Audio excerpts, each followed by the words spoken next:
a lot of what I do when I'm carp fishing is about moving around and trying to find the fish. And I got here yesterday. I moved twice before I got into this particular swim, and when you consider the lake's only 2.5 acres big and it's got probably between 70 and 80 carp in it, you'd think it was a lot easier than it actually is. The amount of pressure on them, you've got to make sure you're in the right place at the right time. So any movement I saw, I moved on it. Did me absolutely no good whatsoever.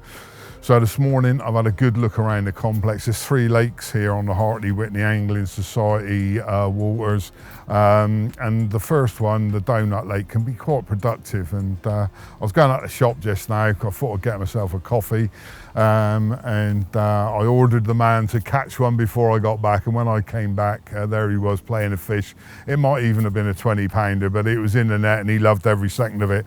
I've had a look around that lake. I've spoken to a couple of guys that are on there, which is always a good thing. You don't want to squeeze them for information, but if they're prepared to give it, and I'm thinking I'm going to move on to the Donut Lake. I've seen nothing here to act upon, and there's been a couple of shows over on that lake, so I might go over and see where we get to. The weather's coming in. We'll have to do it fairly quickly, but yeah, the joy of fishing, learning about the environment, is moving around as much as you can, and that's why I keep things as light as I possibly can. Leave only footprints, take only memories. And then give yourself a hernia.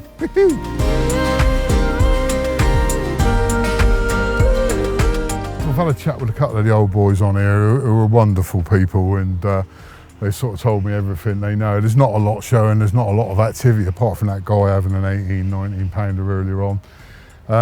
It seems there was a bit of action over here, so I've got all my gear around here.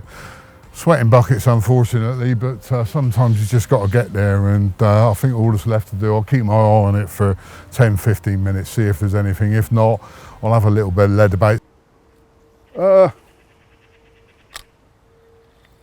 That's one. Oop. Well done, Chilly. See what I can find. There's some overhanging stuff down to my right. Gallons of open water to have a go at. If I can find something to fish to, then I'll fish there. But for the moment, I just want to suck it and see, if you know what I mean. There's several swims I can move into, and the one that shows any sign of life, I'll be in there.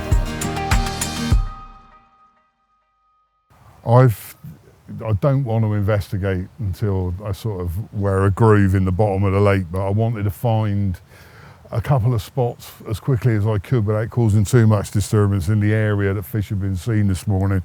I found one off the end of this bush, which is absolutely superb, because the hole in the bushes next door is a big sign that says out of bounds, and as this swim doesn't look that popular, it might be an area the fish aren't constantly being fished for. I wanted a rod in the open water because the old boy over there said he'd seen a couple out in the open water in this direction, and I found a lovely little it's a hard, I'm not going to say gravelly, and about a rod length back towards me as I'm drawing the lead back. You can feel it going up where the gravel really starts, and then you pull it into some weed. I couldn't think of a more ideal ambush point than that, and yeah, if my net is only wet because of the rain we're expecting tonight, you'll see a sad man in the morning.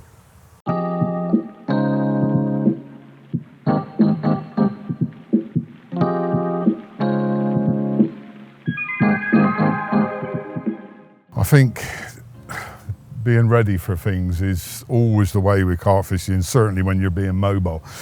Before I moved early this morning, I made up 6 rigs with the bags already attached, as you see here, all ready to rock and roll when I got where I wanted to get. It was a little bit of a search, chatting with a few of the local guys here, but I got where I wanted to go, found the spots I wanted to put it on. I didn't have to sit down and tie things up and get them ready to put out. They were already done, so the only thing left to do, once I'd found the spot, clipped up to it and measured the distance, put a rig on and get it on the spot, and we'll put a couple of spoms over the top, and hopefully we're ready to rock and roll.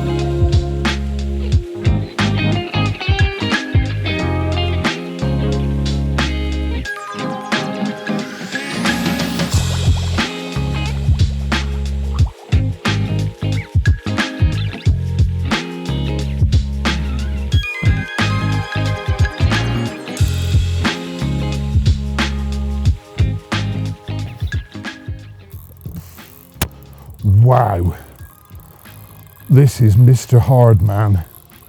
Oh my goodness. I'm giving this the absolute butt. Oh my goodness. Nope. I've got to. Nah, it's stuck. Yeah, it's stuck. This line's gonna go. Nah, damn. Oh dear.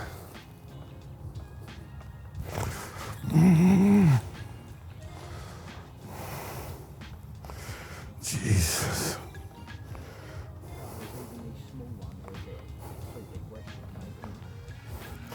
Absolutely.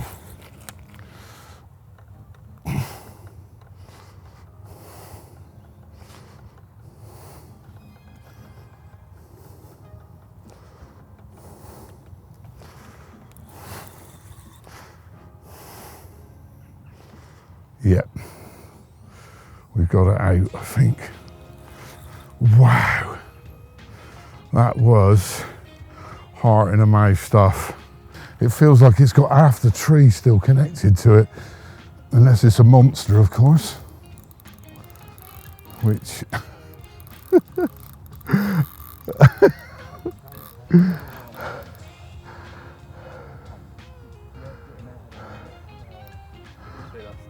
impressive reliance on your gear as well. absolutely. This line is just. Line was going to go. Nah. Oh, there's the doofers. Mate, that's quite a good fish. Oh my goodness. For here. Oh, get in there.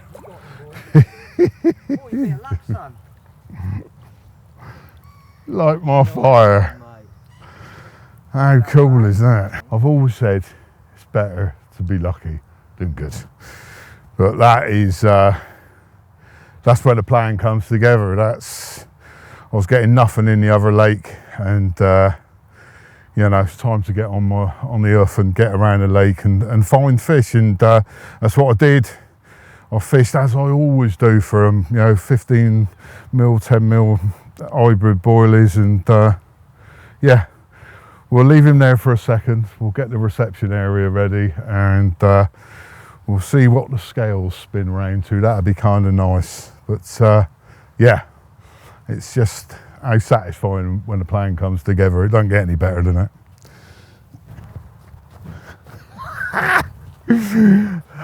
That is more good than a big bag of good things. Let's have a look at him, boy. What was that? No, that. I can go as well. Mate, that is a big fish for I you. haven't even looked at it. There are more things than I'm normally happy about catching a carp. First of all, that was on the rod that I baited with the bags, and it is an unusual way. People don't do it, and often it's the way you apply the bait is how many or if you're going to catch at all, and that was so satisfying.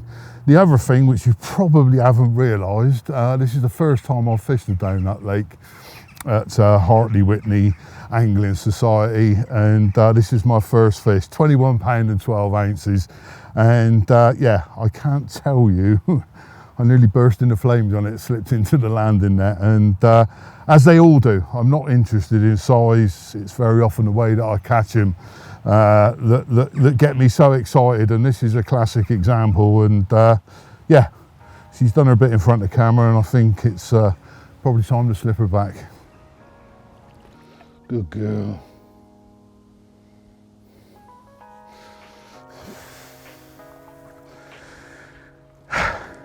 Light the fires and kick the tires. Yep. How cool.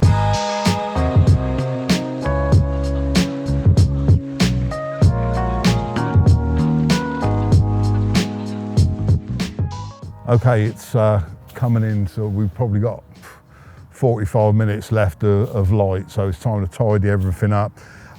I got the rod back in exactly the same position, baited it up in the same way as I did before with those PVA bags, and like I said before, it's something a little bit different, and carp, you know, they don't operate through intelligence. They're not thinking their way through the problem. It's instinct that alarms them to a particular kind of way that it's been baited. If it's tight, dropped out of a bait boat, they can become used to that. So I like to spread the bait out and doing it with the bags. You know, each time they're coming across a bag, and hopefully, you know, they come to the one with the hook in it. But it works a treat.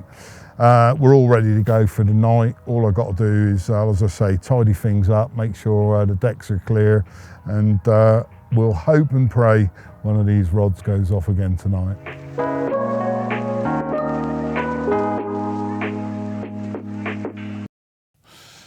This is probably, the fish that completes my little move, actually. It was the other rod that went out in the open water. It was wonderful to get a bite off of that spot. I baited it again in a completely different way with the same bait, of course, 15 and 10 mil hybrid. And this ripped off. It's about 2 o'clock in the morning. The big rainstorm is about to hit us. So I'm going to get him back, Mr. Angry, as quickly as possible. A little 15-pound mirror, and I can assure you it still lit my fire, which is fantastic. Thank you, and thank 𝗙𝗵𝗿𝗄 Angling Society. It's a wonderful place and wonderful fishing. No, don't sit, good boy. Bless his chunky little heart.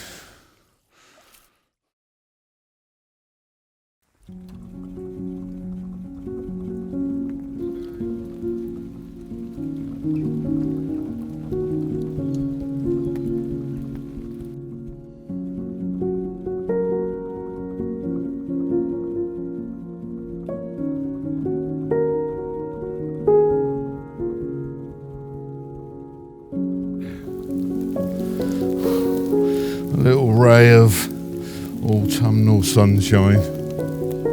I may look like a drowned rat, simply because I am. This is my third fish after my third move, and it just underlines what I'm trying to say. You've got to be in the right place. Wherever the fish are, that's where you need to be. So I ensure I get there. And this was also one of the recast rods I did last night, so that just confirmed everything I needed to know. Mobility, I think it's a vital piece of carp fishing.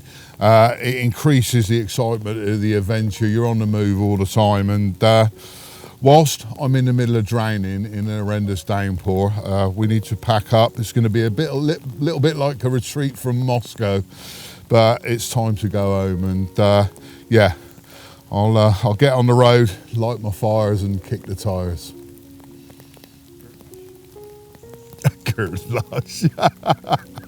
Should I say? This would be a good little one for you to put on the internet. Hang on. 𝗙𝗿𝗄𝗆, innit? Go on. Off you go. Yo. Time for bed, said Zebedee. 𝗙𝗿𝗄𝗆.